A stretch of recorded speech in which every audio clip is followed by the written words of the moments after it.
America విదేశాంగ మంత్రి Marco Rubio 4 రోజుల పర్యటన నిమిత్తం భారత్ చేరుకున్నారు. ఈ రోజు ఆయన కోల్కతా చేరుకొని ప్రఖ్యాత మదర్ తెరెసా హౌస్ ను సందర్శించారు.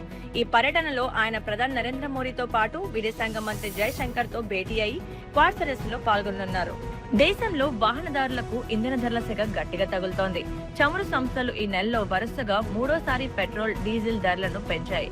లీటర్ పై సగటున 90 పైసల వరకు వడ్డించడంతో గత 10 రోజుల్లోనే మొత్తం ₹5 వరకు ధరలు పెరిగాయి.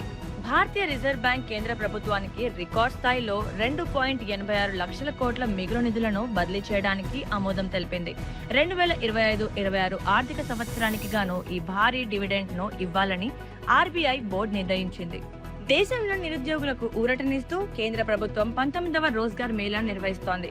ఈ కార్యక్రమంలో భాగంగా ప్రధానమంత్రి నరేంద్ర మోదీ దేశవ్యాప్తంగా ఎంపికైన యువతకు 51,000 కంటే ఎక్కువ నియామక పత్రాలను వర్చువల్ విధానంలో పంపిణీ చేయనున్నారు.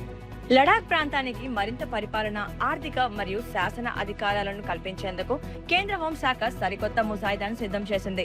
కేంద్ర హోంశాఖ అధికారులతో లడాక్ ప్రతినిధులు జరిపిన చర్చల అనంతరం ఈ సరికొత్త ప్రత్యేక వ్యవస్థను తీసుకురావడానికి కేంద్రం సానుకూలత వ్యక్తం చేస్తున్నట్లు ప్రకటన వెలువడింది. మరిన్ని అప్డేట్స్ కోసం మా ఛానల్ ని ఫాలో అవ్వండి.